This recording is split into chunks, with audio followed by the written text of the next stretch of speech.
कभी कुछ भारत ने नहीं दिया। भारत को दुनिया के देशों ने बहुत कुछ दिया। हमको बताया और पढ़ाया जाता है कि अगर अंग्रेज नहीं आते तो इस भारत में कुछ नहीं होता।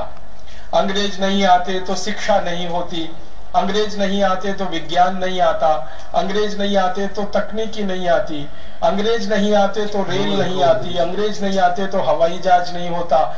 ऐसी ऐसी बातें हम बचपन से पढ़ते आते हैं, सुनते आते हैं और आपस में चर्चाएं भी करते रहते हैं। आपने एक मनोविज्ञान की बात सुनी होगी, दुनिया में बार बार कही जाती है कि एक झूठ को जब बार बार बोला जाता है, बार बार बोला जाता है, बार बार बोला जाता है, तो थोड़े दिन में वो झूठ सुनते सुनते सच लगने लगता है। अंग्रेज लोग बताते हैं कि उन्होंने सबसे पहले बर्फ 18वीं शताब्दी में बनाई। हमने उनसे 1000 साल पहले बर्फ बनाई। सारी दुनिया को ये बर्फ बनाने की टेक्नोलॉजी हमने दी है। कागज बनाना पूरी दुनिया को भारत ने सिखाया। कागज बनाना सबसे पहले भारत में शुरू हुआ। हमारे भारत में एक घास होती है, उसको सन कहते हैं, और एक घास होती है उसको मूंज कहते हैं। चीनियों के दस्तावेजों में ये लिखा हुआ है कि उन्होंने जो कागज बनाना सीखा वो भारत से सीखा। तो उन्होंने जो कागज बनाना सीखा वो भारत से, यहां से सीखा, सन और मूंज की रस्सी से। इसी तरह से दुनिया में सबसे पहली बैटरी समझते हैं, ड्राई सेल, अंग्रेजी में कहूं तो शायद जल्दी समझ में आए, ड्राई सेल बैटरी सबसे पहले भारत में बनी। और ड्राई सेल बनाने की जो विधि है ना, जो आधुनिक विज्ञान ने भी स्वीकार कर रखी है, वो महर्षि अगस्त्य द्वारा दी गई विधि है। महर्षि अगस्त्य ने सबसे पहली ड्राई सेल बनाई थी और उसका विस्तार से उनका वर्णन है अगस्त्य संहिता में। पूरा ड्राई सेल बनाने की टेक्नोलॉजी, पूरी तकनीक उन्होंने दी है और हम में से कई लोगों ने उस तकनीक से बना के देखा है और ड्राई सेल बनता है।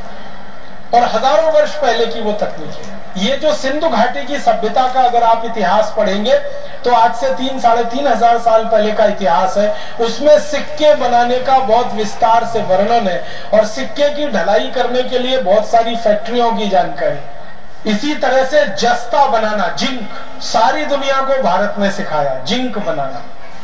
हमसे पहले कोई नहीं जानता था कि जस्ता कैसे बनता है, जिंक कैसे बनता है। और 13वीं शताब्दी में भारत में एक पुस्तक लिखी गई, उसका नाम था रस रत्न समुच्चय। उस पुस्तक में जिंक बनाने का बहुत विस्तार से वर्णन।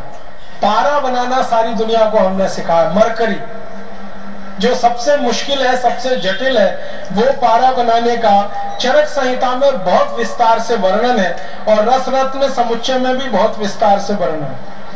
और एक बहुत रोचक जानकारी, दुनिया में सबसे पहले बारूद बना वो भारत में, बस इस्तेमाल उसका हुआ फुलझड़ी चलाने में। ये रोचक बात है। हमने बारूद बनाया सबसे पहले, लेकिन उसका बम नहीं बनाया, उसकी फुलझड़ी बनाई।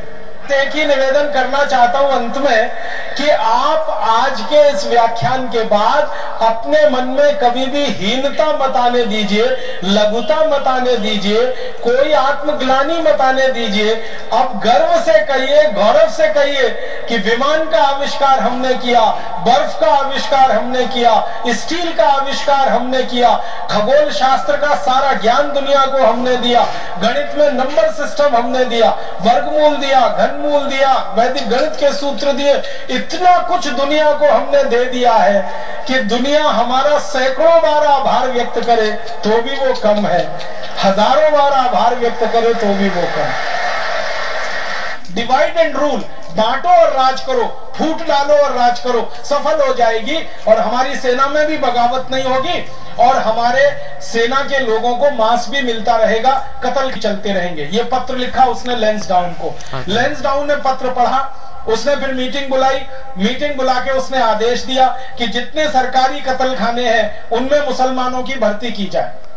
तो मुसलमानों में से कोई तैयार ही नहीं हुआ भर्ती के लिए, कोई आया ही नहीं। तो उन्होंने कहा कि ढूंढो, कोई तो मुसलमानों में जाति समूह होगा जिसको हम इस काम में लगा सकें।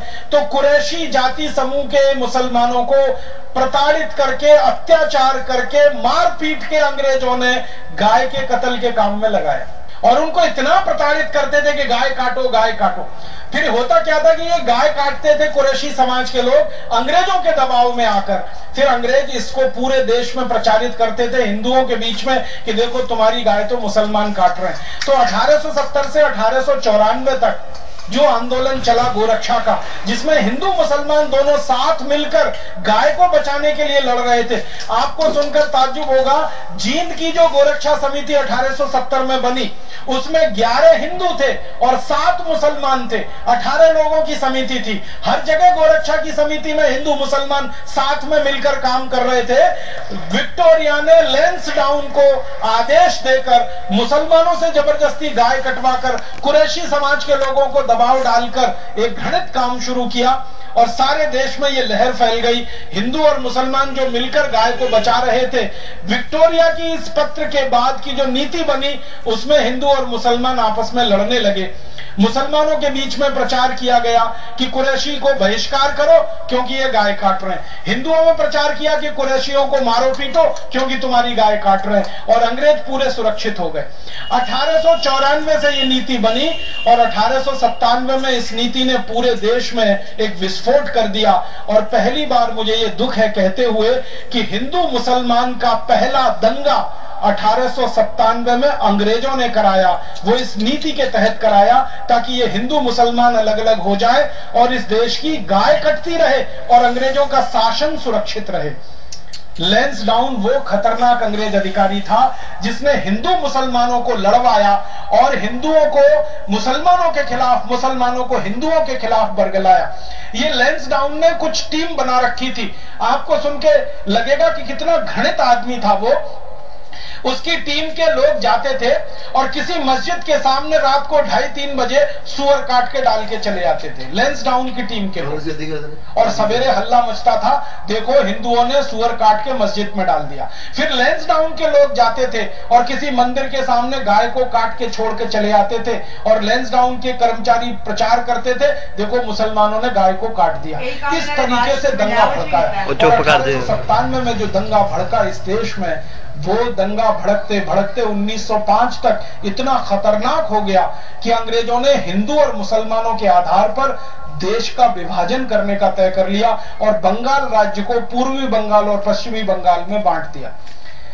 जिस अंग्रेज अधिकारी लैंसडाउन ने यह विष का बीज बोया हिंदू और मुसलमानों में, उस लैंसडाउन के नाम से इस उत्तराखंड में एक पूरा शहर बसा हुआ है, एक नगर बसा हुआ है, उसका नाम लैंसडाउन है। आत्मा को दुख होता है, कष्ट होता है, क्रोध आता है कि लैंसडाउन ने हिंदू मुसलमानों को लड़ाया। गाय का मांस अंग्रेजों को खाने को मिलता रहे, इसके लिए गाय का कत्ल करने के लिए कत्ल खाने चालू करवा के रखे। उस लैंसडाउन का नाम हम क्यों लें और उसके नाम पर कोई शहर का नाम क्यों बने? मैं अपील करना चाहता हूं लैंसडाउन की नगर पालिका से, लैंसडाउन की नगर परिषद से। मैं अपील करना चाहता हूं उत्तराखंड के सरकार के मुख्यमंत्री से, उत्तराखंड की सरकार से अपील करना चाहता हूं कि जितनी जल्दी हो ये लैंसडाउन नाम के कलंक को, इस पाप को उत्तराखंड से जितनी जल्दी मिटा दिया जाए उतना अच्छा। हम सब भारत स्वाभिमान में लगे हुए कार्यकर्ता